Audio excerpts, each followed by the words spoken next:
tenido un auge en la psiquiatría francesa, ¿sí? Si bien es cierto, yo soy psiquiatra de adultos, nosotros manejamos algunos cuadros psiquiátricos de niños y adolescentes, sin embargo, en nuestro país hay muy poco subespecialista en niño y adolescente, ¿sí? Algo importante para poder recordar, chicos, de la psiquiatría del niño y del adolescente es que estamos tratando con personas que están en pleno neurodesarrollo. Y eso es algo que tenemos que tener en cuenta al momento de la evaluación. Es decir, cuando hagamos la evaluación clínica de este tipo de pacientes, si es que ustedes llegan a ver, ¿han llegado a ver en su práctica clínica niños y adolescentes? ¿Niños? No, adolescentes sí, ¿no es cierto? 13, 14, 15 años. Y van a ver que en ese grupo etario, sí predominan algunos cuadros específicos y vamos a ver qué cuadros específicos vamos a poder desarrollar. Si bien es cierto, al inicio tenemos que tener también un componente del neurodesarrollo fisiológico que ustedes ya lo han hecho en pediatría, justamente con sus compañeros en la sección previa, en la clase anterior, sí, hemos estado repasando un poco, ¿no es cierto? Y siempre es importante que ustedes recuerden que el niño más o menos, ¿a qué mes sostiene la cabecita? A los 3 meses. ¿A qué mes hay sonrisa social? 3. A los 3 meses. ¿A qué mes gatea? 6. A los 6. ¿A qué mes ya probablemente se para? Un año. Posición de trípode. No. 9 meses. 9 meses. Y ya empieza a caminar más o menos entre los 2 y 18 meses, ¿no es cierto? Y también, ¿a qué mes o a qué meses más o menos empieza a hablar? Sus primeras palabras. Al año. Las primeras palabras, ma, pa. No es al año. Entre los 9 y 12 meses, ¿no? Pero ya un lenguaje bien articulado, recién el niño lo establece entre los 3 y 4 años. Recuerden eso. Ahora, es importante correlacionar esos hitos del neurodesarrollo también con probablemente el desarrollo a nivel del pensamiento. Ustedes se van a dar cuenta, si ustedes tienen sobrinos o nosotros mismos, si hacemos una retrospectiva en nuestra vida, cuando éramos niños teníamos un pensamiento mágico, ¿o no? A ver, y eso era algo normal para el niño, incluso jugar con algún amigo imaginario, eso era algo normal. Pero ¿qué pasa cuando empieza a haber alteraciones en el neurodesarrollo, es decir, un retraso en los hitos del desarrollo? Eso va a conllevar probablemente a que el niño haya un retraso en el componente de la adquisición del lenguaje, a nivel del aprendizaje, a nivel del cálculo, por supuesto. ¿Y tendrá eso una implicancia en la parte psicopatológica? También. Entonces, ahí hablamos de lo que nosotros denominamos en psiquiatría de niños y adolescentes, de lo que es psicopatología del desarrollo. Es decir, en un desarrollo constante va a haber siempre algunas cosas específicas que lo van a diferenciar del adulto. O sea, no es una población que nosotros vamos a valorar al igual que el adulto. Es por eso que se van a dar cuenta en la clase que les voy a dar, que la misma escuela francesa, teniendo en cuenta lamentablemente el psicoanálisis, tiene una clasificación de trastornos mentales de niños y adolescentes, solamente para niños y adolescentes, cosa que no sucede con las clasificaciones actuales que tenemos, tanto CIE-10, ya probablemente ustedes son la última promoción con la que estemos trabajando con el CIE-10, ya las siguientes promociones vamos a trabajar con CIE-11, pero el libro que yo les dejo tiene componentes del CIE-11 si alguno de ustedes lo ha leído, ¿no es cierto? Por ejemplo, lo que hemos visto, disforia de género, habla de discordancia de género, ya no habla de disforia de género. Y antes, ¿qué decía la CIE-10? Hablaba de trastorno de identidad sexual, que se prestaba probablemente a muchas conjeturas respecto a eso, ¿no? Entonces, vamos a tener en cuenta eso, ¿no? Psicopatología del desarrollo, e igual vamos a ver los hitos tanto a nivel neurológico como a nivel mental dentro de la psiquiatría de niños y adolescentes. Y algo muy importante, y se van a dar cuenta en la epidemiología, aproximadamente, chicos, el 50% de los trastornos mentales en general se inician antes de los 14 años. ¿sí? Eso es algo muy importante. Y hasta los 18 años, cerca del 70% de los trastornos mentales ya se establece. Entonces, es un periodo crítico la transición específicamente de la pubertad hacia la adolescencia, y es un periodo crítico probablemente los 3 primeros años de vida en el niño. ¿Por qué? Porque si ese niño, esto a manera introductoria, ¿no? Si ese niño no tiene un apego adecuado con su madre o con su padre, no tiene los cuidados necesarios por parte de su cuidador primario, existe negligencia, hay abuso, no solamente físico, hay abuso psicológico y hay abuso sexual. ¿Cuántas veces esto lo hemos indicado casi en todas nuestras clases? Eso deja huellas en el hipocampo y eso hace que ese niño esté más predispuesto al desarrollo de trastornos mentales cuando sea adolescente y cuando sea adulto, ¿correcto? Entonces, acá en la evaluación de niños y adolescentes nosotros tenemos que integrar ¿a quiénes creen? A la familia, ¿no es cierto?, al colegio o a la escuela, y finalmente también a la comunidad o a la sociedad. Entonces, son un grupo poblacional que tenemos que evaluar con mucho cuidado, más que todo para ustedes que van a ser médicos al inicio, van a trabajar en atención primaria, cuidando ese potencial que tiene el niño y el adolescente para las futuras generaciones en nuestro país. Eso es lo más importante, ¿sí? Entonces vamos a empezar. Correcto. Entonces, ¿qué es la psiquiatría de niños y adolescentes? Es una rama, como les he dicho, de la psiquiatría clínica. Nosotros la consideramos una subespecialidad, ¿no es cierto? Una subespecialidad. ¿Qué se encarga de qué? Primeramente de la prevención, evaluación, diagnóstico y tratamiento, tanto psicoterapéutico como psicofarmacológico, de los trastornos mentales de niños y adolescentes, ¿sí? Entonces, ¿cuáles son los conceptos a tener en cuenta? Y acá hay que tener en cuenta lo que les estaba comentando previamente. Primeramente, ¿qué es crecimiento? Crecimiento netamente es un fenómeno físico, es el aumento del tamaño corporal. Pongamos de ejemplo un paciente que tiene una parálisis cerebral infantil, ¿correcto?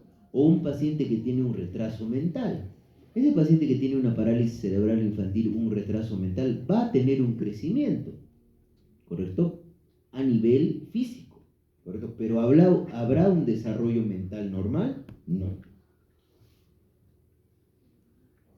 Entonces, ¿qué es el desarrollo? Son cambios y continuidad sistemática en el individuo que van a determinar qué. El desarrollo depende de la maduración, es decir, del desenvolvimiento biológico de un individuo. ¿De acuerdo a qué? De acuerdo a la genética, a la herencia biológica de su especie. Y acá en maduración hablamos de lo que hace un momentito hemos comentado, los hitos del desarrollo, lo que hemos comentado, a qué edad el niño sostiene la cabeza, a qué edad el niño muestra la sonrisa social, a qué edad el niño camina, a qué edad el niño gatea, a qué edad el niño dice sus primeras palabras, a qué edad el niño controla los esfínteres, ¿correcto? Eso es muy importante dentro del desarrollo, maduración. ¿Y qué es aprendizaje? Son cambios de nuestras propias experiencias hacia nuestros sentimientos, afectividad, pensamientos, cognición y conducta. Es decir, es un cambio en respuesta al entorno. Entonces, el desarrollo va a estar constituido por un proceso de maduración que netamente tiene un componente biológico, ¿sí? Y un proceso de aprendizaje que netamente va a tener un componente sociocultural, ¿correcto? Porque acá tenemos el gran ejemplo, por ejemplo, de Tarzán. Tarzán tenía maduración normal, ¿no es cierto? Pero, ¿tuvo aprendizaje? No. Entonces tengamos en cuenta eso, ¿no es cierto? Si el niño vive en un entorno, el recién nacido vive en un entorno donde no hay estimulación temprana, donde no hay probablemente los cuidados adecuados hacia un niño, ¿podríamos hablar de una maduración normal? Probablemente sí, pero de un desarrollo completo porque no hay aprendizaje, no vamos a poder hablar de eso, ¿sí? Tengamos en cuenta eso, ¿sí? Entonces, acá, chicos, es muy importante hablar de modelos. O sea, hay varios modelos que tratan de explicar el desarrollo, pero ya desde la perspectiva psicosocial del niño. Entonces, vamos a hablar primeramente de Erik Erikson, ¿correcto? Que habla de fases de acuerdo a una cronología de edad y la descripción. Entonces, primeramente el niño pasa de una fase de confianza básica versus una fase de desconfianza básica, de desconfianza. Esto más que todo, chicos, si se establece un apego seguro. El apego, hay una teoría del apego, por ejemplo, que se lleva. Eso no es necesario que un médico general lo sepa. Pero es importante de repente conocerlo un poco para que lo entiendan. ¿Sí? El apego viene a ser el desarrollo de una relación adecuada entre el niño o el recién nacido y su cuidador principal. El niño tiene que percibir ser cuidado por una persona. Y esto mismo sucede en la misma escala filogenética. ¿Qué pasa con un chimpancé y su cría? La madre del chimpancé, ¿qué hace con la cría? ¿La cuida o no? ¿Evita que la toquen otros animales? También, ¿no es cierto? La mamanta le da cariño, y lo mismo pasa en el ser humano, solamente que nosotros expresamos nuestros pensamientos, nuestros afectos a través del lenguaje, tanto corporal como no corporal. Pero ¿qué pasa con un niño que probablemente tiene, por ejemplo, una madre que tiene un trastorno mental? Hablemos, por ejemplo, de un trastorno mental grave, una esquizofrenia. Esa madre, en los episodios de los brotes del cuadro, ¿cuidará del niño? ¿Podrá cuidar al niño? No lo va a poder hacer. O, por ejemplo, si tenemos una mujer que tiene un trastorno por uso de sustancias, una dependencia alcohólica, ¿cuidará al niño? No. Entonces, ya empezarán a haber huellas sobre el hipocampo por esa negligencia en ese niño. Por supuesto que sí. Entonces, vamos cuando se establece confianza básica, cuando el niño recibe cuidado, va a tener confianza. De lo contrario, va a ser exclusivamente dependiente, ¿sí? Luego, esto entre los 0 y 18 meses, luego se pasa a una fase de autonomía versus vergüenza, de los 18 meses a los 3 años, donde el niño va afirmando poco a poco su independencia, se vuelve más confiado y más seguro. Y esto es lo que sucede cuando el niño no recibe un cuidado adecuado y empieza a demostrar lo contrario, es decir, se vuelve más desinhibido. Y es por eso que se describe esto, no se les va a tomar en el examen, porque no es común ver, ¿no? Esto ya es incluso ni siquiera de especialidad, es de subespecialidad, es lo que se denomina el trastorno de apego reactivo. Si al niño se lo lleva, no ha tenido un buen apego con la familia, y con el primer extraño empieza a conversar, o el primer extraño con el que se encuentra se lo lleva. Y es muy sociable, habla con cualquier persona, no se inhibe. Trastorno de apego reactivo. ¿Ya? Luego pasamos a una fase de iniciativa versus culpa, que ya va desde los 3 a 5 años, donde el niño ya se vuelve proactivo, seguro, y empieza a tomar poco a poco algunas decisiones. Y ya acá, chicos, se empieza a desarrollar el lenguaje de una manera adecuada. Pero algo muy importante que ustedes recuerden es que el niño, ¿no es cierto?, por lo menos hasta los 9 años, expresa sintomatología mental, más que todo a través de qué creen. A ver, el niño es capaz de sentir una depresión. El niño te va a decir: me siento triste, me quiero morir. El niño no lo va a hacer porque todavía no tiene esa capacidad de mentalización, no sabe describir sus afectos.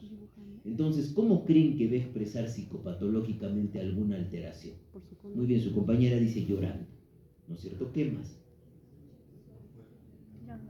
¿Ya? ¿Puede dejar de comer? ¿Ya?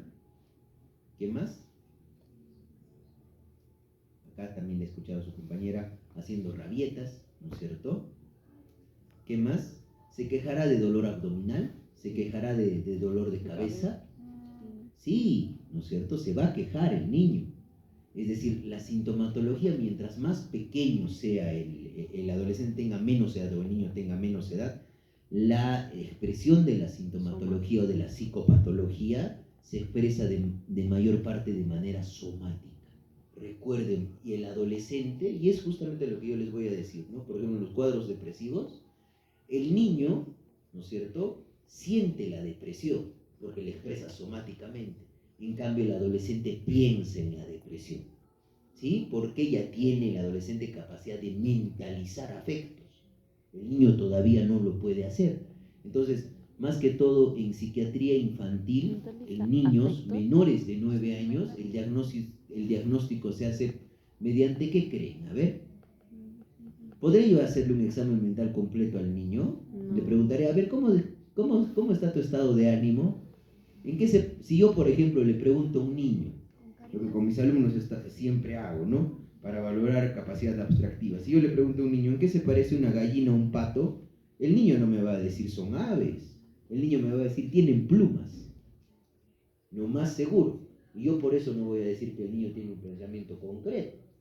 ¿No es cierto? Porque todavía no tiene la capacidad de abstracción.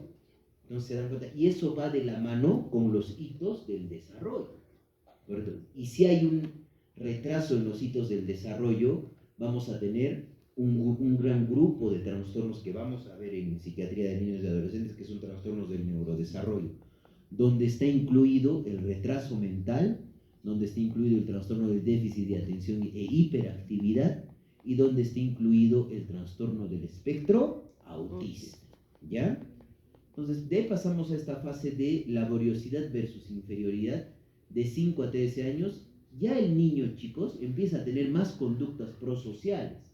Desea estar con otros niños, empieza a experimentar, planifica y comparte. Y ahora, y miren, dense cuenta, ya en la adolescencia y en la pubertad, ¿no? Porque recuerden que la pubertad netamente, ¿qué cambios son? La pubertad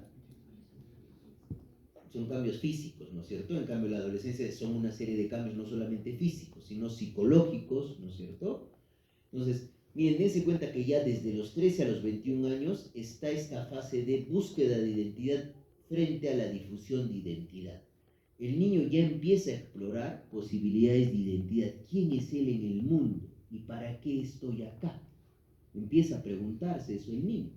Yo alguna vez evalué a un adolescente que le preguntaba, ¿y qué sientes cuando te ves en el espejo? ¿Qué te preguntas? Y era un adolescente que tenía distimia, ¿sí? Y él me decía, ¿no? Siento como si no existiera o simplemente no hay un sentido para lo que estoy haciendo en mi vida. ¿Correcto? Siendo adolescente. Entonces, no hay todavía una identidad. Entonces, eso hay que asociarlo con otra sintomatología para hablar de una alteración en la identidad. Probablemente un problema primariamente de conducta.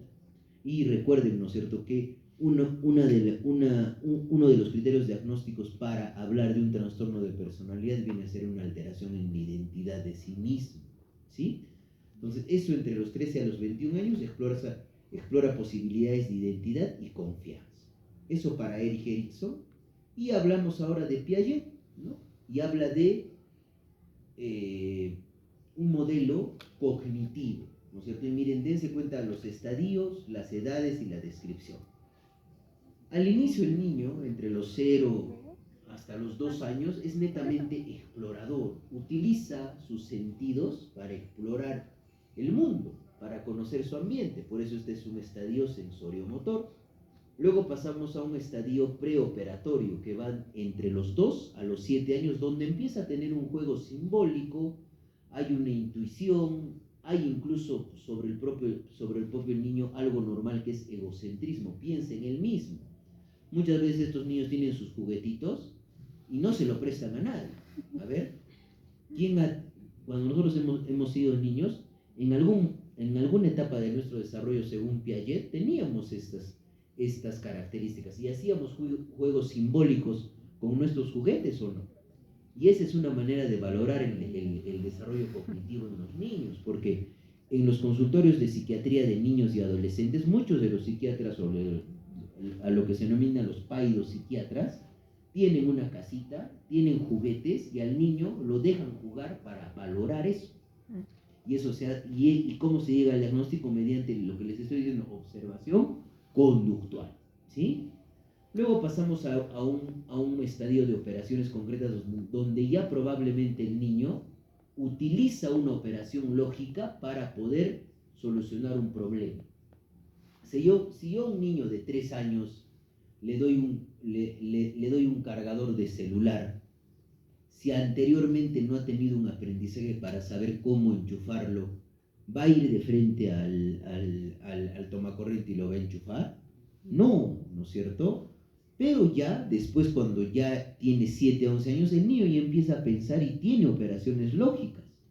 Sabe que probablemente por su aprendizaje una cuchara sirve para comer un plato que tenga líquido, ¿no es cierto? O una taza sirve para tomar un líquido.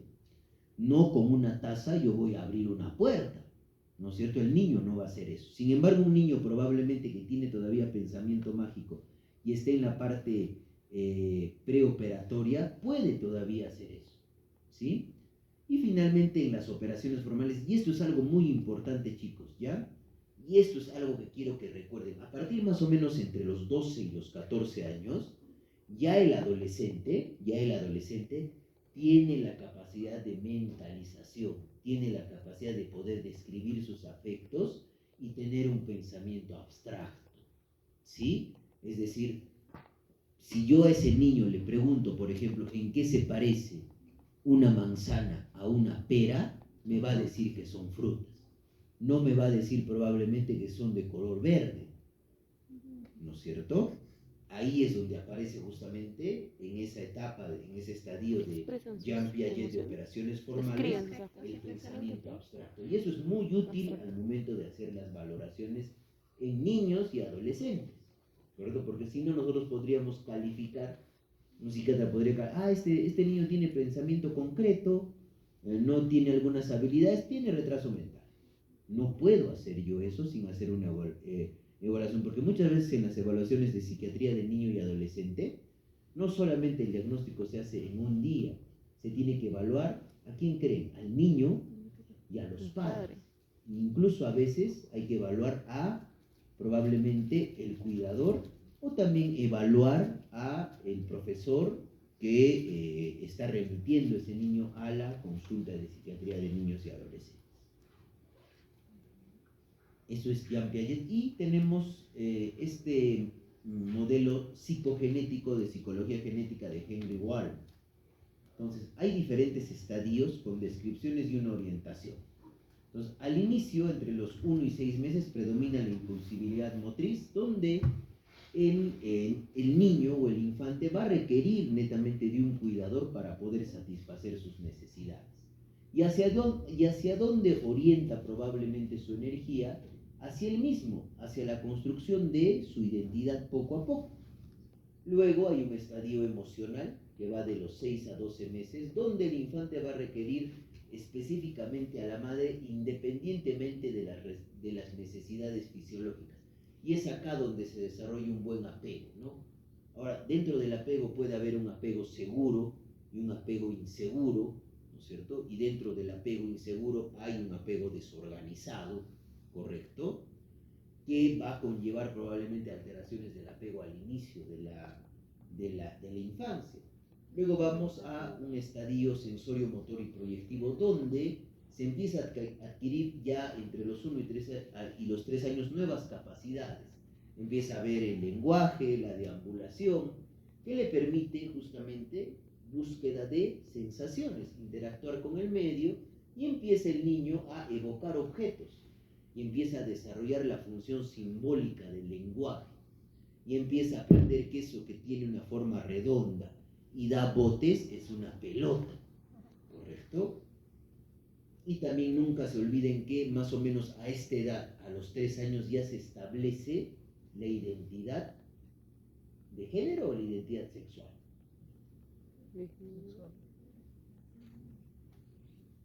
¿Ve? Eso hace pregunta de examen, yo les he explicado en la clase. ¿Qué se establece ya?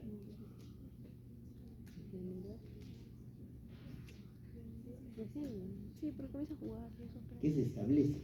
creo que es de género. A esa edad el niño ya con qué juega. ¿Va a jugar con muñecas? No, ¿no es cierto? ¿La niña va a jugar con soldaditos? No, ¿qué se establece ya? La identidad de género ya se establece, ¿no? Nunca se olviden eso. Porque la identidad sexual, ya mucho antes, el niño sabe que probablemente sus órganos sexuales son propios de un niño y los otros son de una niña. Luego pasamos a la fase de personalismo, ¿no? Entre los 3 y 6 años, donde hay una construcción ya de la identidad. Hay probablemente oposicionismo el niño ya a los 3 años empieza a tener conductas oposicionistas. Hay una edad de gracia donde el niño es pues bien graciosito, con todos los demás, hace jugueteos, correcto, a los 4 años, y finalmente luego se hace el aprendizaje por imitación, donde la orientación está centrada hacia él mismo y hacia la necesidad de afirmación. Pero si entre estos 3 y 6 años, chicos, lo que les digo, ¿no? No hay una figura, no hay un cuidador adecuado que le brinde probablemente un aprendizaje adecuado, ¿no es cierto?, por imitación, el niño no va a desarrollar de manera adecuada ese estadio de personalismo. Luego pasamos, chicos, entre los 6 y 11 años, ya al inicio de la pubertad, inicio de la adolescencia temprana, a una personalidad polivalente y a el pensamiento categorial. ¿A qué nos referimos con pensamiento categorial? Porque el niño ya empieza a poder clasificar las cosas por categorías. La manzana, la pera, el durazno, el mango son frutas. Un perro, un gato, una gallina, un pato son animales, por ejemplo. Y ya empieza, chicos, a discernir entre los 6 y 11 años en qué es lo bueno y qué es lo malo. Empieza a preguntarse a sí mismo qué es la muerte, ¿correcto? Y finalmente, la pubertad y adolescencia, donde va a haber cambios físicos que van a comprometer el esquema corporal y cambios psíquicos que van a consolidar al final de la adolescencia, cuando ya cumple los 18 años, la personalidad en el individuo. Y la orientación netamente centrípeta hacia uno mismo, donde se afirma el yo o el ser, ¿cierto? Entonces, chicos, hasta ahí tenemos esos modelos y eso es lo que yo les quería traer para dos cosas, ¿no es cierto? Tener en cuenta que a partir de los 12 años recién se desarrolla el pensamiento abstracto, y lo segundo es que mientras a menor edad tenga el niño o el adolescente, la expresión psicopatológica se da más a través del cuerpo. Eso, por favor, quiero que recuerden. ¿Sí? Es por eso que muchas veces, para poder diagnosticar una depresión en un niño o un adolescente, muchas veces el niño manifiesta molestias físicas. Y se van a dar cuenta cuando hagamos uno de los cuadros bien importantes que nosotros conocemos como trastornos de ansiedad por separación, ¿correcto?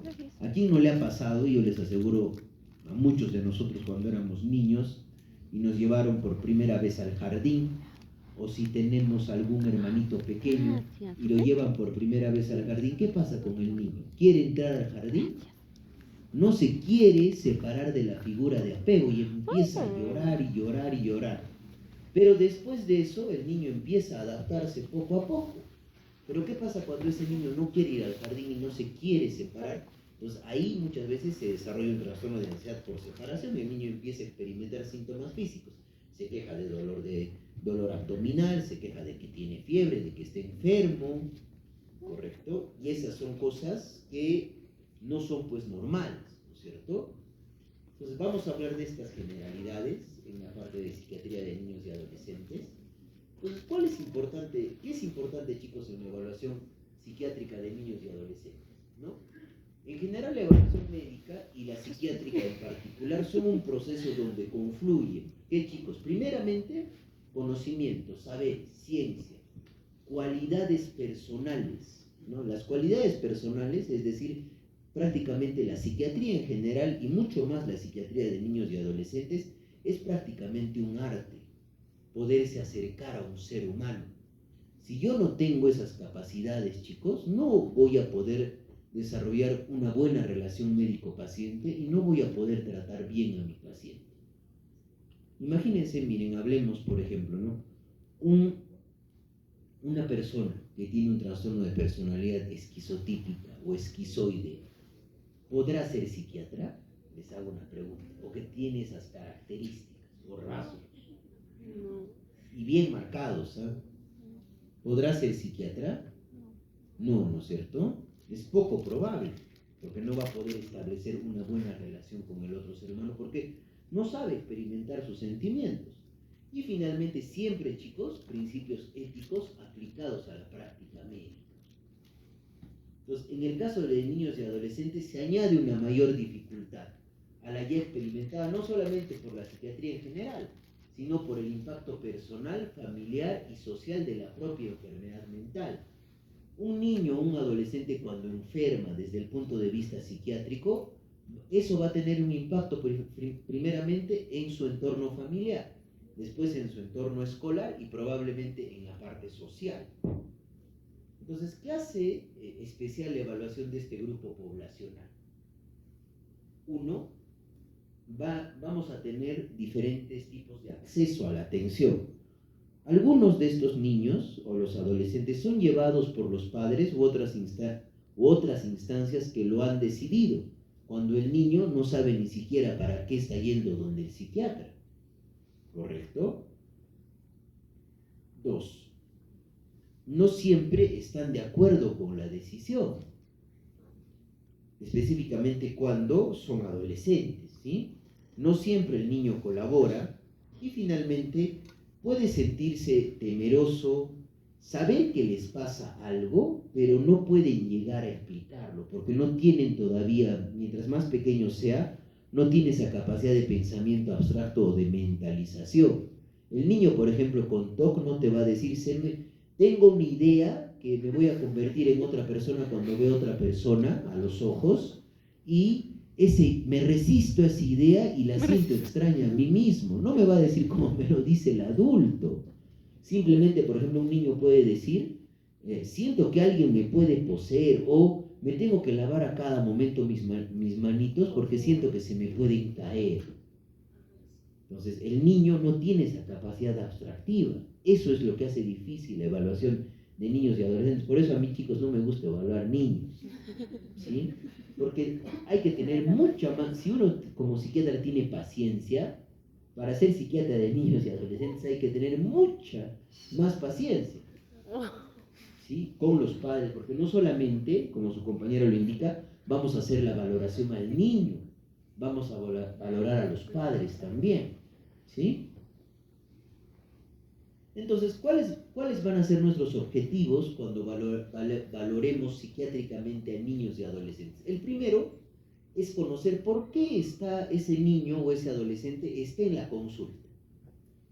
Al padre le tengo que preguntar qué está motivando la consulta, quién decidió acudir, si el niño o adolescente por su propia voluntad o los padres lo están llevando, o muchas veces, chicos, son pacientes que están en estado de desprotección social y que son llevados por instituciones del Estado, ¿correcto? Para evaluación.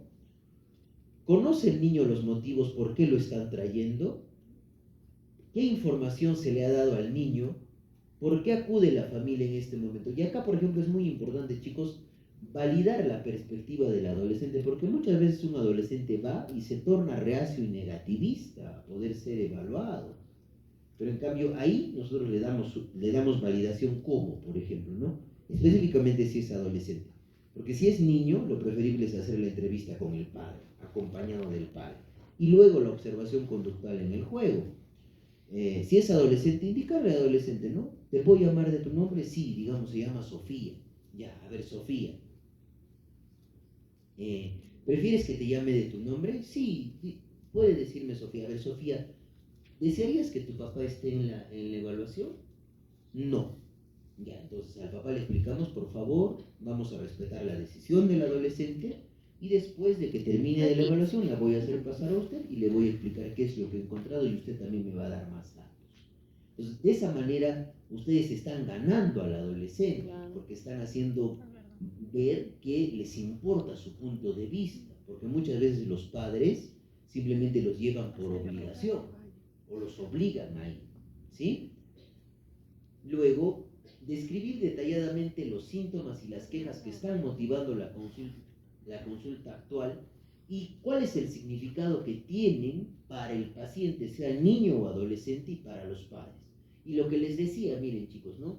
Una niña de 9 años con un trastorno obsesivo compulsivo contaba cómo ya hace 4 años atrás comenzó con rituales de las manos porque tenía miedo de quedarse sin sus manitas, y rituales de tocar repetidas veces para que no pasaran malas cosas, mientras que los padres situaban el inicio de los síntomas solo 2 años antes.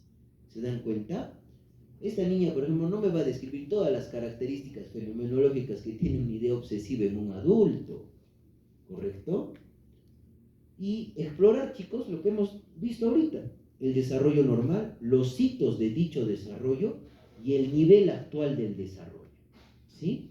Y finalmente, descartar posibles diagnósticos específicos del aprendizaje, es decir, diagnósticos específicos del aprendizaje a nivel del lenguaje, a nivel numérico, ¿no es cierto? Y otra de las cosas también que siempre se ha hecho, chicos, ¿no? Y ustedes que ya han hecho neonatología, ¿no es cierto? Ahora, antes en mi época todavía no se hacía eso, se hace descarte, por lo menos yo cuando era estudiante y roté en neonatología, ¿cómo se llamaba mi docente? El doctor Castro, un neonatólogo del seguro, de repente alguno de ustedes les he enseñado, ¿no? ¿Ya? Se hace tamizaje, chicos, para hipotiroidismo congénito en la plantita del pie, ¿no es cierto? Se hace tamizaje, y también se hace tamizaje para hipoacusia neurosensorial. ¿Por qué, chicos? ¿No? Porque si ese niño tiene una alteración neurosensorial, ceguera o hipoacusia, ¿tendrá un neurodesarrollo normal? No, pero se puede intervenir, y si se interviene, estamos salvando a un paciente para que pueda tener un nivel de vida adecuado y un buen desarrollo. Eso es probablemente lo que le ha dado la ciencia, ¿no? En general a la medicina, la capacidad de prevención, ¿sí? Entonces, descartar siempre posibles diagnósticos específicos de aprendizaje. Entonces, otra de las cosas, chicos, hay que valorar o explorar la normalidad o patología en 3 áreas fundamentales, como siempre lo hemos hecho en general en la psiquiatría clínica. Hay que valorar pensamiento o cognición, hay que valorar afectividad y hay que valorar conducta. Probablemente mientras más pequeño el niño, más datos nos va a dar la conducta, la observación conductual, ¿sí? Identificar, chicos, siempre, y siempre teniendo en cuenta ese modelo que les he enseñado, ¿no es cierto?, de Engels, el modelo biológico, psicológico, social y cultural, ¿no es cierto?, entendiendo al niño que crece dentro de una familia, y hay factores tanto causales que pueden ser individuales y ambientales, incidiendo en factores ambientales estresantes. Familia, escuela, amigos. Muchas veces, chicos, los cuadros de depresión, a diferencia del adulto en niños y adolescentes, vienen secundarios a el nacimiento de un hermano, 2, el fallecimiento de un padre, 3, el fallecimiento de un abuelo, 4, el cambio en el colegio, ¿sí? Por ejemplo. Y luego hacer un diagnóstico diferencial. ¿Correcto? Yo no voy a poner pues un diagnóstico diferencial, no voy a decir que este niño tiene, porque tiene, digamos, una dificultad específicamente en la lectura, no le voy a decir tiene retraso mental a la mamá, ¿no es cierto? O si, digamos, tiene hipoacusia neurosensorial, y ya he identificado que tiene una hipoacusia neurosensorial, por el hecho de tener solamente la hipoacusia neurosensorial, ¿yo voy a decir que ese niño tiene retraso mental? No, ¿no es cierto? Y hacer finalmente un diagnóstico final. Por eso, chicos, la evaluación muchas veces en psiquiatría de niños y adolescentes se hace en varias etapas, en 1, 2, 3 sesiones, ¿correcto? Elaborar, chicos, un plan de tratamiento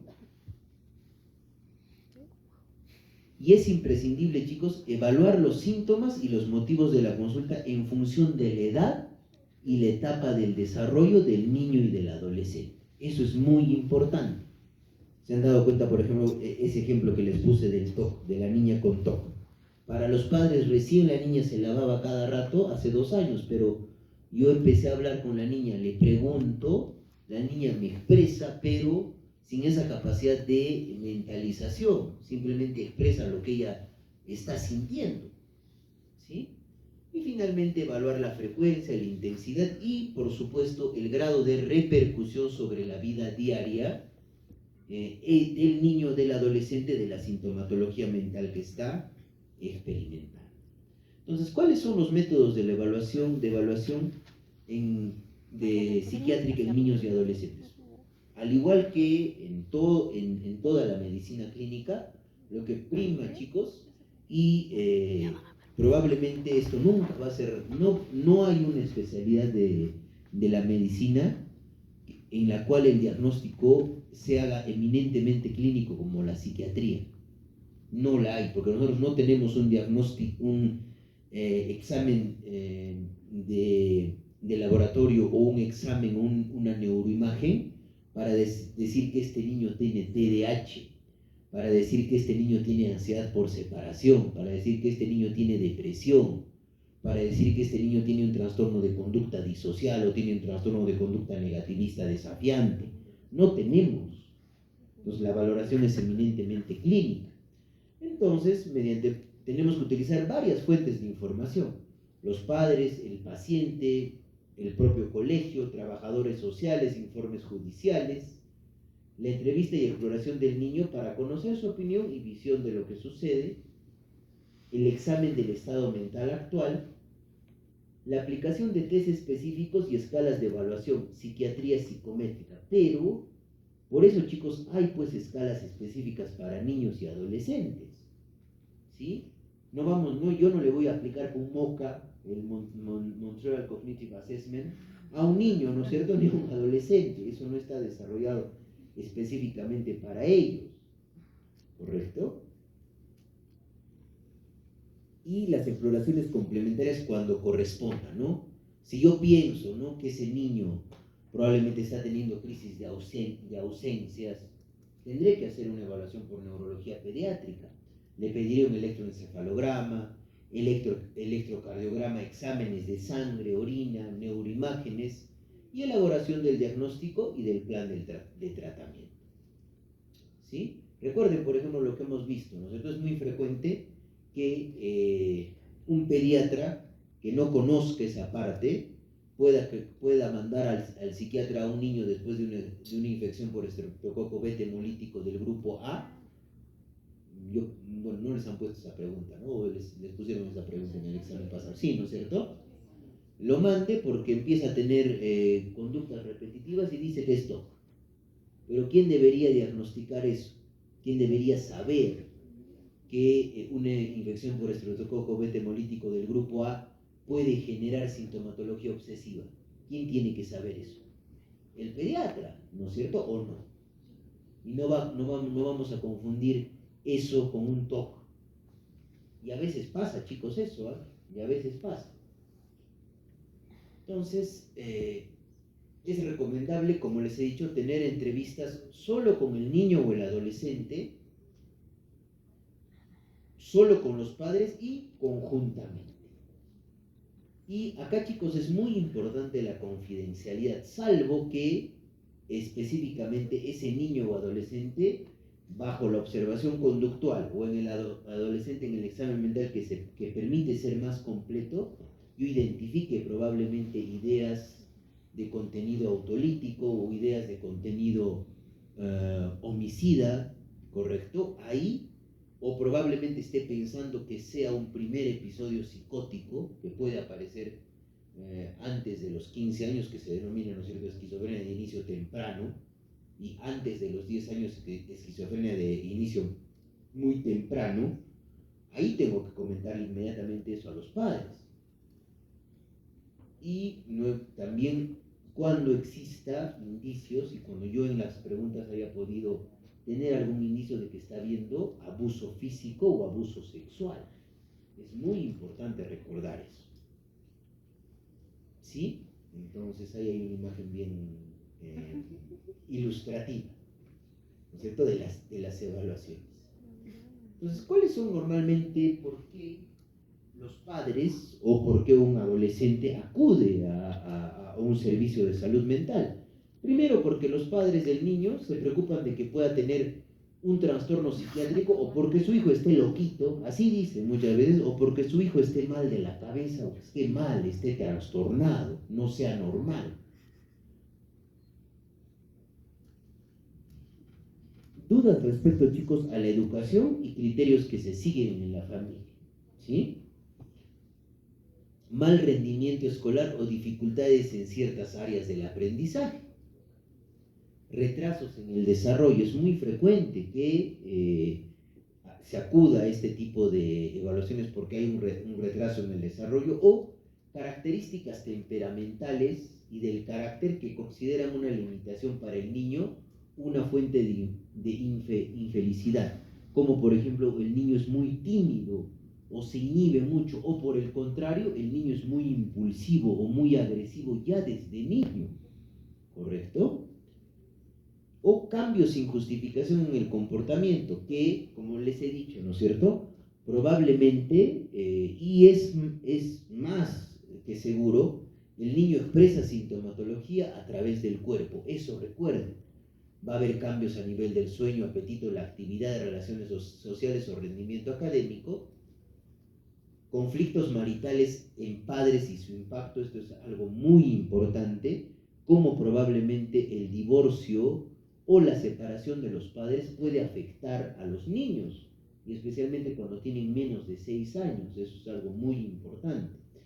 Y finalmente la separación, el divorcio de padres, la custodia de hijos, su impacto, el nacimiento de un hermano, son eventos vitales estresantes para el niño y para el adolescente, que para nosotros que somos adultos pueden ser normales, pero para el niño tiene otras implicancias porque todavía no ha completado su neurodesarrollo, ¿sí? Tengamos en cuenta eso. Entonces, miren, chicos, ¿qué sucede en nuestro país? Acá tenemos la prevalencia de los trastornos psiquiátricos según la Clasificación Internacional de Enfermedades en su 10ª edición. Este es justamente el estudio de salud mental en Lima Metropolitana del año 2012, hecho por el Instituto Nacional de Salud Mental Lidero Noguchi Honorio Delgado. Dense cuenta, miren, chicos, la prevalencia de cualquier trastorno psiquiátrico en niños de 6 a 12 años. Llega más o menos al 26%. Mucho más frecuente en niños que en niñas. Y acá vamos a ver los diferentes cuadros. La fobia específica es probablemente la que tiene más prevalencia, 4.9, y recordando, cuando hablamos de trastornos de ansiedad, les dije, ¿no es cierto?, que las fobias específicas son los cuadros más frecuentes, ¿no es cierto?, y que se inician incluso desde la niñez. El niño puede tener un miedo excesivo a la oscuridad, el niño puede tener un miedo excesivo de repente a los ratones, el niño puede tener un miedo excesivo a una araña, mucho más frecuente en niños que en niñas. Vean luego después el episodio depresivo mayor actual, 3.5. En total, acá siempre en la depresión es mucho más frecuente la depresión en quienes, en niñas, ¿sí? El trastorno de ansiedad por separación, que es una patología específica de la infancia y la adolescencia, donde se experimenta justamente síntomas de ansiedad asociados a la separación de una figura de apego. Ya, no se olviden, 2.3%, mucho más frecuente en varones. Luego, otro trastorno que vamos a tratar en esta clase, que es el TDAH, el trastorno de déficit de atención con hiperactividad. Miren, dense cuenta, 9.5%, mucho más frecuente, chicos, y el TDAH en general es mucho más frecuente en el varón, ¿ya? Recuerden eso. Y finalmente, los trastornos de conducta. Vamos a ver también dos trastornos de conducta importantes, chicos. El trastorno de conducta oposicionista desafiante o negativista desafiante, ¿sí? Y otro trastorno de conducta que es el precursor probablemente. Hablamos, ¿se acuerdan?, en trastornos de personalidad, que dentro de los diagnósticos de los trastornos de personalidad había justamente un trastorno de personalidad del clúster B que requería una serie de comportamientos antes de los 15 años. ¿Qué trastorno era? Disocial. Entonces ahí hablamos de un trastorno de conducta disocial. Recuerden por favor eso, ¿sí? Los trastornos de conducta, 9.7, mucho más frecuente en niños en comparación que niñas, ¿sí? Y el otro trastorno de conducta, que es el trastorno negativista desafiante, donde justamente, chicos, se reta a las figuras de autoridad, ya sea a los padres, ya sea a los maestros en el colegio. Pero el niño no tiene pues esas conductas francamente disociales de un paciente con un niño o adolescente con un trastorno de conducta disocial. Por ejemplo, de iniciar incendios, robo, empieza a consumir sustancias, lo que anteriormente, bueno, en mis épocas se llamaba tirarse la pera del colegio, ¿no es cierto? Se escapa del colegio, tiene mal rendimiento académico, empieza a participar en actividad delictiva, o en niños, chicos, es muy frecuente, por ejemplo, el maltrato, 1, a los hermanos y 2, a animales. Es decir, pueden, digamos, a un gatito matarlo, asfixiarlo, o cortar, digamos, en partes a un pollito, ¿sí? Y eso justamente lo comentaba con sus compañeros del grupo. En la serie de Jeffrey Dahmer, ¿no es cierto?, el asesino de Milwaukee, ¿qué hacía de niño?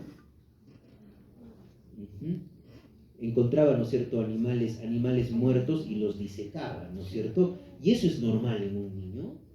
No, ¿no es cierto? Lo normal es que un niño, por normas sociales y culturales, probablemente quiera que le compren un carrito, quiera probablemente que le compren una bicicleta. Entonces, esas conductas nos llaman la atención, ¿sí? Dentro de los trastornos de conducta. Entonces, acá vamos a hablar ya también de los adolescentes. Para cualquier trastorno psiquiátrico, chicos, de 11 a 18 años en adolescentes, una prevalencia de 35.5%. Ya también en adolescentes, miren, dense cuenta que ya por el influjo hormonal y la pubertad, quienes predominan los cuadros, pero van a predominar más que todos los cuadros ansiosos y depresivos en adolescentes mujeres. Sí, miren, dense cuenta cómo se da la gran diferencia de 15 a 18 años. Episodio depresivo mayor actual, vean las cifras, que es muy importante tener en cuenta. Trastorno depresivo recurrente. Y algo muy importante también, chicos, que ahorita vamos a resumir estos cuadritos con 3 cosas.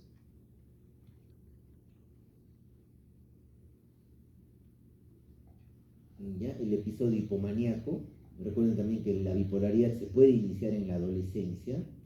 El trastorno de ansiedad por separación es frecuente, miren, 1.9 todavía, pero mucho menos en comparación a niños, ¿no es cierto? Y miren, dense cuenta que la fobia específica como cae dramáticamente casi a cerca de la mitad de la prevalencia en comparación a niños. ¿Sí? Entonces, acá es muy importante, chicos, para resumir esto, ¿no? Vamos clasificando en edades, de los 0 a los 6 años, predominan netamente los trastornos del neurodesarrollo. Acá hablamos del retraso mental, hablamos del trastorno del espectro autista y hablamos del trastorno del déficit de atención con hiperactividad, de los 0 a los 6 años, ¿sí? De los 6 a los 11 años, chicos, predominan los trastornos de ansiedad y empieza a haber la depresión y empieza también a, más que todo, ansiedad y depresión. Y entre los 11 y los 16 años, recuerdan, chicos, que en la adolescencia temprana había un cuadro que ya hemos estudiado, ¿no es cierto?, dentro del trastorno de conducta alimentaria. ¿Qué se presentaba antes? A ver, eso les he explicado en la clase. ¿En quiénes era más? En la adolescencia temprana, ¿qué cuadro se presentaba más? ¿Anorexia o bulimia? Anorexia. Y es uno de los cuadros que empieza a aparecer. Y también puede aparecer psicosis, y en la adolescencia también puede aparecer ya el trastorno por uso de sustancias, ¿sí? Entonces, miren, dense cuenta, chicos, tics también es frecuente, trastorno de ansiedad generalizada, y empieza a aparecer trastornos de ansiedad, TDAH, miren, con o sin hiperactividad, vamos a hablar ya del TDAH, no se preocupen, tanto el con predominio inatento, con predominio impulsivo, predominio combinado, y los trastornos de conducta que son mucho más frecuentes en la adolescencia, ¿no? Tanto el negativista desafiante como el trastorno de conducta disocial. Y miren, dense cuenta, chicos, en esta edad, entre los 11 a los 18 años, ya empiezan a aparecer los trastornos de conducta alimentaria. ¿Y en quiénes es más frecuente los trastornos de conducta alimentaria? En mujeres. Eso no se olviden, chicos. Yo he atendido, y les comentaba, ¿no? Yo he atendido adolescentes de 12, 13 años que pesaban 21 kilos, 14 años 20 kilos, ¿no? Y alguna vez yo les comenté en la clase, en la evaluación clínica se notaba, por ejemplo, la hipercarotenemia, y además era tanta la emaciación, chicos, la pérdida de masa muscular, que a uno la ponía a la paciente en la camilla y se podía observar la palpación de la aorta abdominal, se podía observar, ¿sí? Entonces, es frecuente que aparezcan esos cuadros en la adolescencia. Entonces, vamos a comenzar, chicos, con un ejemplo. Entonces, voy a pedir que alguien me dé un número, o a ver, voy a dar un nombre random, ¿no es cierto? A ver, ¿qué nombre se me ocurre? A ver, le voy a preguntar a alguna de sus compañeras que me diga la letra de un nombre. ¿A quién he visto durmiendo?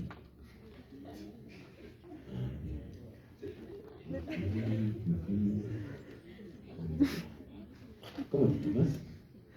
Diego, ya, la inicial de una letra. F, ya. ¿Quién se llama Fernanda? Fernanda, no Fernando. Fernanda. Ya. Ella se llama Fernanda. Fernanda va a leer el ejemplo. Ya, vamos a pasar.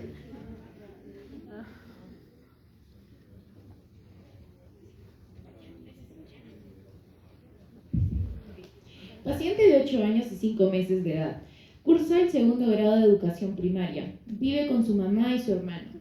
Sus padres se divorciaron hace 3 años y tienen custodia compartida sobre sus hijos. Las dificultades se hicieron evidentes al ingresar al colegio. Asistió al servicio de psicología.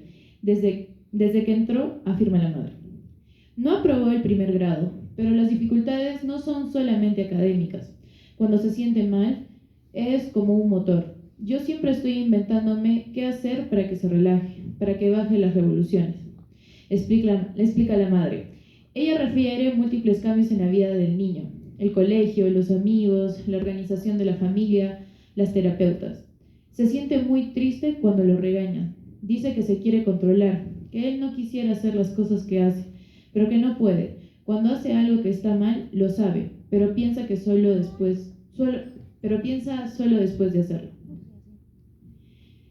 Cuando hace algo que está mal, lo sabe, pero piensa solo después de hacerlo.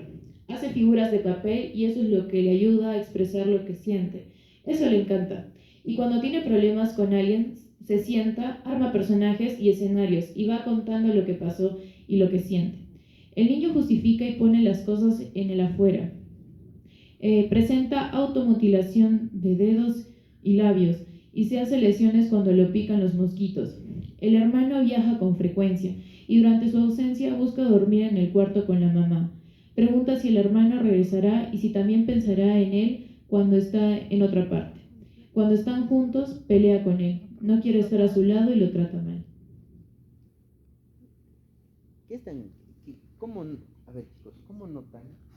Probablemente no podríamos preguntarle a este niño de 8 años cuál es su estado de ánimo, ¿no es cierto? No nos va a decir me siento irritable, me siento deprimido, me siento ansioso. Pero ¿qué notan en el niño de manera conductual? A ver, y acá su compañero ha respondido. Está irritable, ¿no es cierto? ¿Está irritable o no está irritable?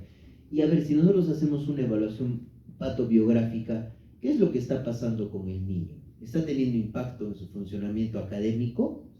La sintomatología que tiene, sí. ¿Qué más está pasando?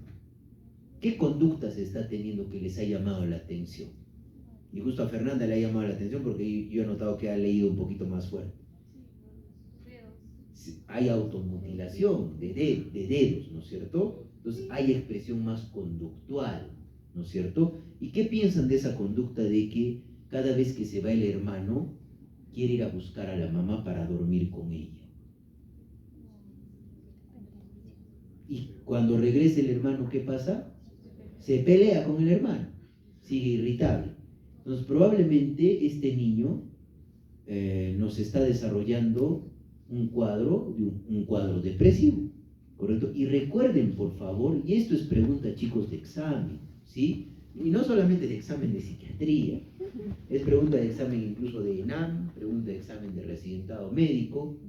La depresión en niños y adolescentes no solamente se experimenta con el estado de ánimo deprimido, sino con estado de ánimo irritable. Y eso, si ustedes recuerdan, cuando hemos hecho trastornos afectivos, se los he recalcado también. Entonces, la irritabilidad es una característica común en la depresión de niños y adolescentes. Y recuerden, ¿no es cierto? En la depresión, cuando sucede en un niño o adolescente, lo que les decía, la depresión el niño la siente y el adolescente la piensa. Recuerden, por favor, este niño todavía no tiene la capacidad de pensamiento abstracto. No les va a decir, me quiero matar, me quiero morir. ¿Qué está haciendo para demostrar eso? Las conductas de automutilación. ¿Correcto? Ahora, probablemente, ¿qué otro evento estamos identificando en su patobiografía? ¿Qué ha pasado con los papás? Se han separado. ¿Habrá impactado en el niño la separación de los padres? Por supuesto que sí. ¿Correcto? Entonces, acá hay que identificar todo eso. Entonces, se dan cuenta que el modelo biológico, psicológico, social puede explicar muchas de las cosas que están pasando en este niño. ¿Sí? Entonces, vamos a hablar, chicos, de probablemente uno de los cuadros más frecuentes dentro de niños y adolescentes es la depresión mayor en niños y adolescentes. Y hay características específicas para este grupo etario. ¿Sí? Es una condición clínica donde va a haber malestar emocional significativo, pero no va a haber, pues chicos, en el adolescente probablemente sí vamos a poder identificar el núcleo psicopatológico de la depresión, que es ánimo deprimido y anedonia. Pero en el niño no vamos a identificar probablemente el ánimo deprimido así per se, ni tampoco vamos a identificar la anedonia, porque si yo le pregunto al niño, ya no estás disfrutando de hacer las cosas, el niño no sabe ni siquiera qué es la capacidad de disfrutar, pero conductualmente el papá me va a decir, doctor, anteriormente le gustaba todos los sábados salir conmigo a jugar pelota y ahora no lo quiere hacer, más bien está irritable, tira las cosas, rompe las cosas, cada vez que se enoja me muerde, por ejemplo, ¿sí? Entonces tiene un impacto. Y esto es lo que les decía, chicos, ¿no? Entre más pequeño es el niño, la presentación de las quejas es a través del cuerpo, es más que todo quejas somáticas. ¿Sí? Entonces, el estado de ánimo más frecuente es probablemente el triste, pero se puede presentar, como les he indicado, chicos, ¿no? Con irritabilidad, labilidad afectiva, síntomas regresivos, es decir, es un niño, por ejemplo, de 8 años, está con un cuadro depresivo y quiere volver a tomar, digamos, su desayuno en un biberón. Esos son síntomas regresivos. O, por ejemplo, cuando ya el niño, probablemente sea a los 8 años, iba al baño solo y hacía su higiene después de hacer deposición o después de miccionar, hacía ya su higiene solo después de haber aprendido, le pide a papá o a mamá que lo ayuden a limpiarse. Son signos conductuales que nos pueden hacer pensar que se está desarrollando un cuadro depresivo, ¿sí? Y muchas veces también inhibición, ¿no? Ahora, clínicamente en niños en edad escolar y en los adolescentes denomina o determina mucho más la expresión de sufrimiento por medio del cuerpo y el acting out o las actuaciones. En nuestro paciente del caso clínico, ¿qué hacía el niño cuando regresaba el hermano que aparentemente quería mucho, que lo extrañaba? ¿Se peleaba con él o no? ¿Tenía conductas de automutilación o no? También. ¿Sí? Entonces, ¿por qué, chicos? Por esto. Porque hay una falla del acceso a la mentalización y a la representación de los afectos a través de la palabra. Cuanto más pequeño sea el niño, no tiene capacidad de mentalizar ni verbalizar afectos. Recuerden, por favor, eso. ¿Sí? Entonces, justamente, chicos, el DSM versión revisada utiliza los mismos criterios Para el trastorno depresivo mayor, para un episodio depresivo mayor en niños y adolescentes. Tiene que predominar el ánimo triste, pero salvo esta excepción que puede presentarse como irritabilidad, y la modificación del peso. Ahí sí hay un acápite diferenciado. Y ustedes, por ejemplo, que han hecho de pediatría, cuando uno evalúa a un niño o un adolescente y va a hablar de peso, yo no voy a hacer, pues, lo voy a pesar, lo voy a tallar y le voy a sacar el IMC. No, tengo que irme a la tabla de referencia para valorar el Z-score. Y eso es mucho más importante cuando hablamos de un trastorno de conducta alimentaria o cuando hablamos de una depresión con bastantes síntomas vegetativos como disminución de apetito. ¿Sí? Y para la CIE-10, chicos, no establece ninguna diferencia en relación con la depresión del adulto. Entonces, ahí, chicos, hay pues un vacío en la CIE-10, si ustedes se dan cuenta. Y hay una clasificación. Esta es la clasificación mental de trastornos en niños y adolescentes, la clasificación francesa, que habla de un diagnóstico dimensional mucho más difícil de hacer porque se valoran dimensiones en un espectro de sintomatología. La depresión aparece netamente como un diagnóstico secundario y el diagnóstico primario se basa en la organización de la personalidad. Pero netamente esta clasificación, siguiendo la escuela francesa, sigue probablemente al psicoanálisis, ¿no? Porque habla de una organización psicótica, neurótica o límite de la personalidad. Y esto es lo importante de esta clasificación, una óptica evolutiva, ¿no? De acuerdo al periodo donde está el desarrollo del niño o del adolescente. Esto netamente para que tengan en cuenta. Lo más importante de acá, chicos, es que la depresión en niños y adolescentes, mientras más pequeño sea el niño, se expresa más a través del cuerpo y el niño no tiene la capacidad de verbalizar afectos, ni tiene esa capacidad de ese pensamiento para expresar lo que él siente a través del lenguaje, ¿correcto? Y otra de las cosas es que se puede presentar con irritabilidad. Y es muy, muy, muy, muy frecuente en niños y adolescentes, no el ánimo per se deprimido o esa tristeza patológica que nosotros encontramos en un adulto, sino la irritabilidad. ¿Ya? Vamos a ver con el ejemplo número 2. Ya tenemos tiempo. Pero ahora vamos a... Esto más que todo, chicos, lo hago para que estemos activos en la clase y no nos estemos durmiendo. Porque yo entiendo que toda la mañana, chicos, en el hospital, en la tarde en clases, ¿cómo no van a terminar cansados a esta hora? Encima que los asientos son tan cómodos, ¿cierto? Pues eso es entendible. Yo no tendría por qué enojarme en encontrar a un alumno durmiéndose. ¿Por qué me tendría que enojar? A ver, ¿no es cierto? A ver, ¿a quién siempre lo veo en mis clases? A Diego siempre lo veo. ¿A quién más? A Fernando también siempre lo veo. Ahora Fernando nos va a dar la letra de un nombre. A ver, la letra de un nombre, Fernando. ¿Cuál será? ¿Ese también? Ya, ¿quién se llama Fabiola? No hay Fabiolas, ya. Otro nombre con él.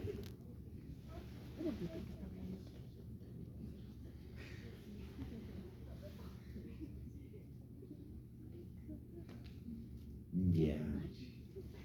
H, a ver, con H. ¿Quién es Harley? ¿Hay alguna Harley acá?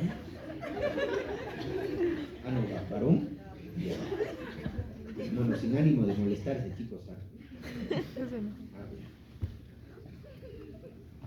Que nos lee. Gracias. Paciente de sexo femenino de 6 años de edad, llevada por su madre a consulta de psiquiatría de niños y adolescentes, preocupada porque desde hace aproximadamente un mes la viene percibiendo cada vez más nerviosa. Cuenta la madre que la niña empezó a manifestar temor de separarse de ella y a expresar preocupaciones porque fuera a pasar algo. La sintomatología se ha ido intensificando hasta el punto de que la paciente llora todas las mañanas al subirse al bus del colegio y los últimos 3 días ya no ha podido asistir. Adicionalmente, tiene muchas dificultades para conciliar el sueño, por lo que necesita que la madre la acompañe en su cama hasta quedarse dormida. Se despierta con frecuencia en la noche, manifiesta tener pesadillas y le es difícil volver a conciliar el sueño.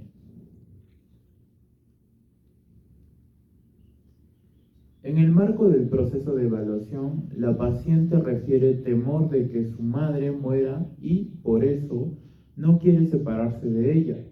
En las sesiones le es muy difícil permanecer en el consultorio sin verificar con frecuencia que su madre continúa en la sala de espera. Su juego, aunque simbólico, se percibe limitado y con frecuentes interrupciones. A pesar de ello, establece una interacción aceptable con el terapeuta. Logra describir con gran claridad la manera como viene sintiéndose y acepta la intervención.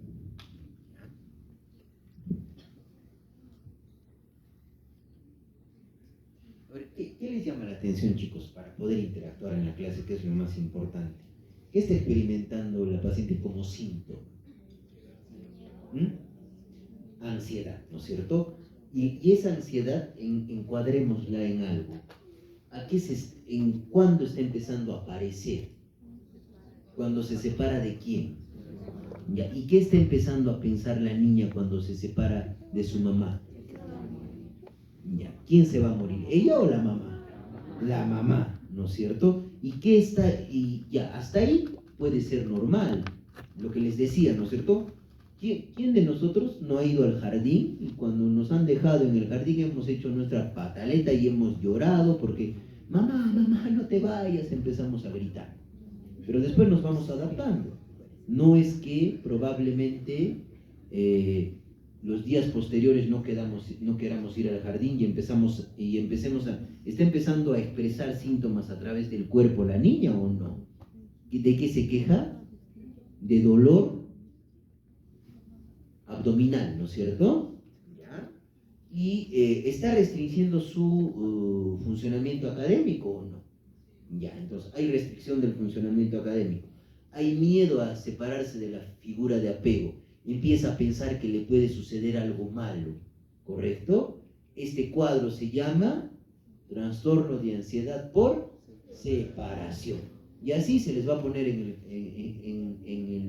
el examen, ¿correcto? No es difícil establecer el diagnóstico de esto, ¿sí? Entonces estamos hablando, chicos, de un trastorno de ansiedad por separación que está caracterizado, y como yo les digo, chicos, ¿no? Siempre cierto grado de preocupación por la no presencia de la madre en un niño es necesario y es normal, ¿correcto? Pero ¿qué pasa cuando se vuelve patológico? Cuando es necesario o normal, hay reacciones momentáneas de angustia, ¿no? Pero crisis que se resuelven espontáneamente. Lo que les decía, ¿no? Va al jardín el niño, se separa, unos cuantos días llora, pero después ya se empieza a adecuar, ¿correcto? Y en la ansiedad por separación, ¿qué es lo que sucede? Hay una franca dificultad de separarse de esa figura de apego y empieza a preocuparse y a sentirse más ansioso el niño o la niña cada vez que se empieza a aumentar el distanciamiento de la figura de apego, ¿sí? Y además existe la necesidad de cuidarse de manera exagerada y anticipan el peligro en el más mínimo cambio de rutina. Por ejemplo, papá y mamá van a salir en la noche a cenar y la niña empieza a pensar de que no van a regresar, de que les va a de que les va a pasar algo, que los van a secuestrar, y por experimentar a través del cuerpo la psicopatología, empieza a decir que tiene fiebre, que tiene náuseas, que quiere vomitar. ¿Y qué va a pasar? Los papás se van a quedar.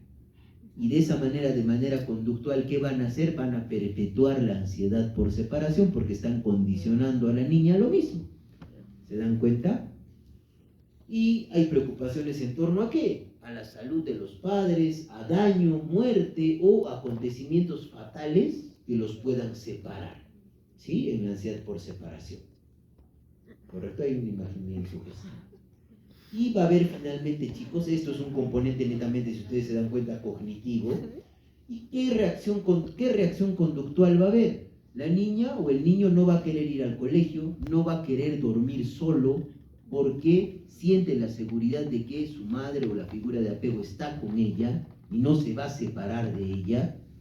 Hay pesadillas con contenido de la separación, hay síntomas somáticos, dolor abdominal y muchas veces hay respuesta emocional, labilidad emocional, ansiedad intensa, ¿correcto? Esto es el cuadro de ansiedad por separación.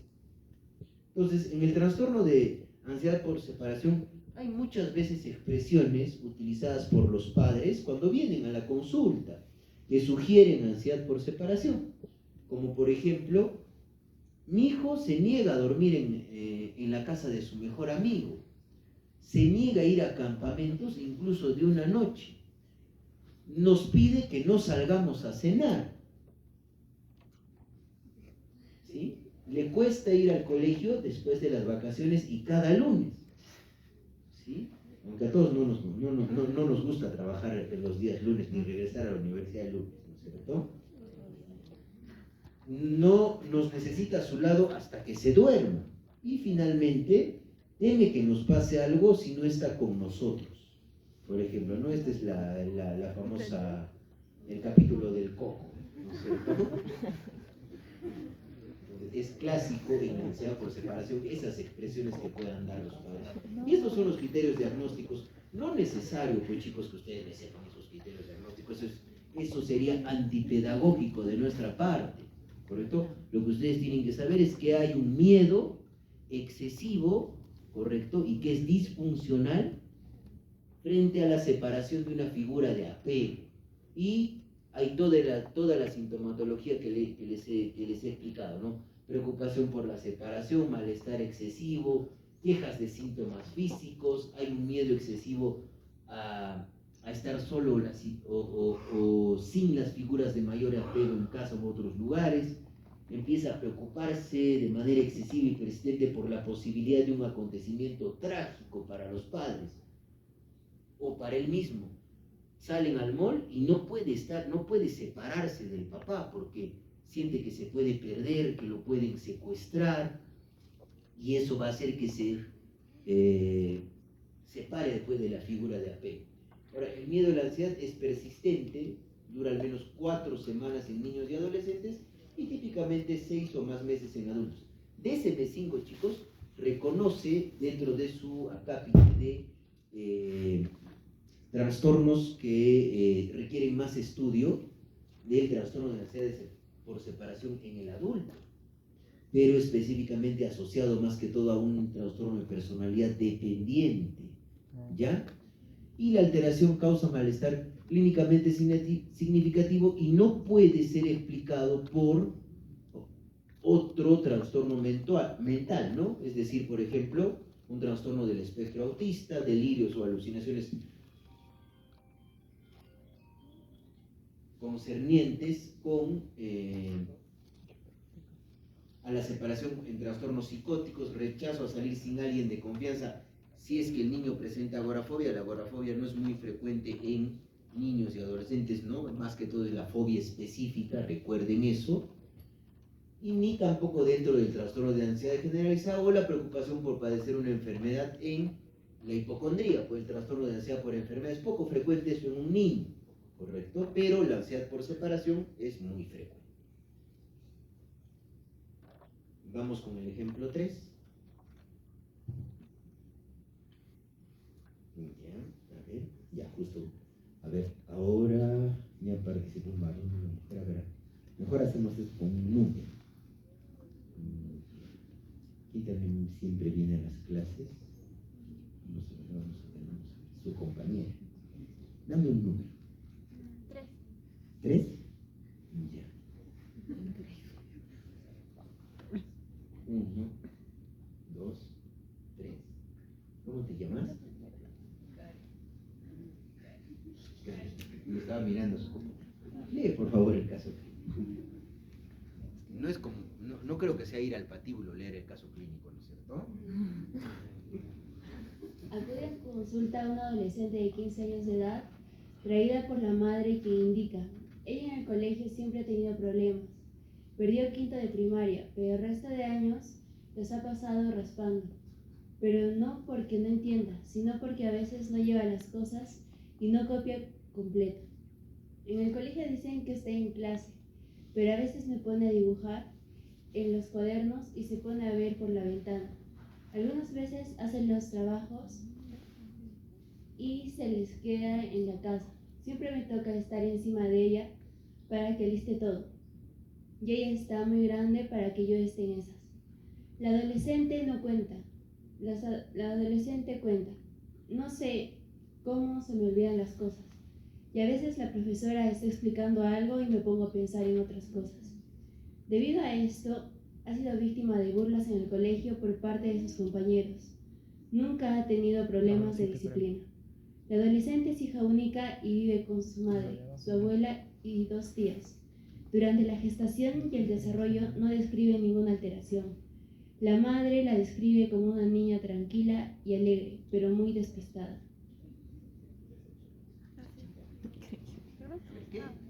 ¿Qué les llama la atención, chicos, del caso clínico? Que es muy distraída, ¿no es cierto? Es muy distraída. Se olvida las cosas. Y eso es lo que pasa, se van a dar cuenta en el TDAH, chicos. Y les voy a explicar eso, ¿no? Probablemente en la siguiente clase. Sí, porque es para ajustar. Por eso era para una clase de 3 horas, porque es necesario hacer una buena introducción para que tengan los principios específicos y podamos guiarnos en el trastorno. Acá, ¿qué más nos llama la atención? La parte de las emociones, no, la parte de la atención y el descuido, ¿correcto? ¿Está habiendo impulsividad? No, no hay mucha impulsividad, pero más que todo hay dificultades en la atención. Y es lo clásico que pasa en un niño o una niña con TDAH. Ya pues la mamá toda emocionada compra la lista, o el papá compra la lista de útiles, le compra los mejores colores, los cuadernos los forran bien bonito, empieza a ir al colegio, va el primer día, se perdieron la mitad de los colores, va el segundo día, se perdieron la otra mitad, y en el mes la mamá ha tenido que comprar 3 cajas de colores. La niña se ha olvidado dónde ha dejado su mochila en el colegio, ¿sí? O la niña, por ejemplo, ¿qué pasa? Le dejan hacer una tarea, está con la mamá haciendo la tarea y escucha un sonido y se distrae. ¿Correcto? Eso es más que todo las alteraciones a nivel de la atención. Pero también predomina cuando comienza, porque es una alteración del neurodesarrollo y recién los circuitos cerebrales a nivel de corteza prefrontal se están afinando. Cuando uno es niño, predomina más que todo la hiperactividad y la impulsividad. Y cuando uno es adolescente, lo que queda del TDAH es la inatención. Es por eso lo que les decía a sus compañeros en la anterior clase, es que es muy poco probable que un paciente con TDAH que comience en la adolescencia o en la niñez y prosigue justamente hacia la adultez. Es muy poco probable que termine una carrera universitaria por la exigencia que requiere, digamos, la concentración, la atención selectiva.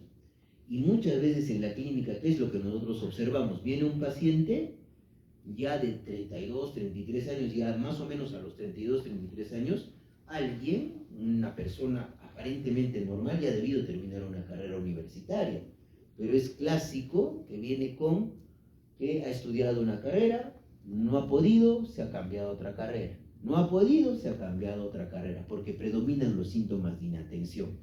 y a nivel de niños predomina la hiperactividad y la impulsividad, ¿correcto? Que es probablemente conductualmente lo más notorio, que podemos observar. Pero en el curso clínico o en la historia natural de un TDAH, aproximadamente del total de niños diagnosticados con TDAH, el 50% persiste con sintomatología en la adultez, ¿correcto? Y el 70% de niños diagnosticados con TDAH persiste con la sintomatología en la adolescencia. O sea, es un cuadro frecuente, es un cuadro común, pero muchas veces es catalogado como ese niño simplemente es un motorcito, o a veces dicen, no, pareciera que mi hijito, doctor, tiene un motor no sé dónde porque está que se mueve de acá, está que se mueve de allá. En la casa, por ejemplo, agarra una cuchara, sacó una cuchara del azucarero, lo dejó en la mesa, después se olvidó los colores en el baño, le dije que empiece de repente a pintar su cuaderno y lo encontré mirando televisión después, y después de mirar televisión se ha ido y está jugando con el gato, o le estoy hablando y pareciera como si no me escuchara, se distrae o no puede esperar su turno. O de repente, muchas veces la profesora me ha llamado porque incluso hasta antes de que termine de preguntar, ya está levantando la mano porque sabe la respuesta.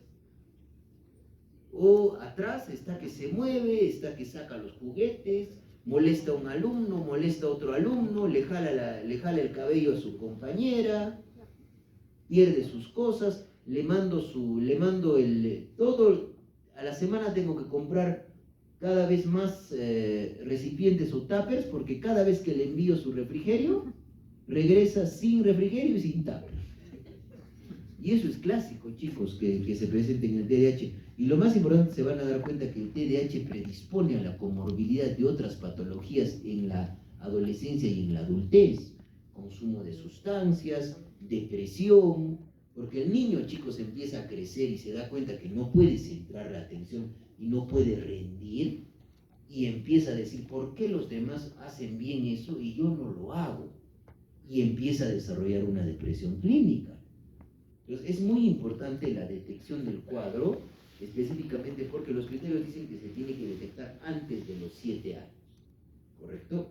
Eso es lo más importante del TDAH, ¿sí? Entonces, vamos a dejar eso para la siguiente hora que tenemos el día de mañana, y vamos a terminar de una manera adecuada todo. Yo creo que ha sido necesario hacer la introducción porque la clase estaba diagramada para 3 horas académicas, ¿sí? Les agradezco mucho por su tiempo.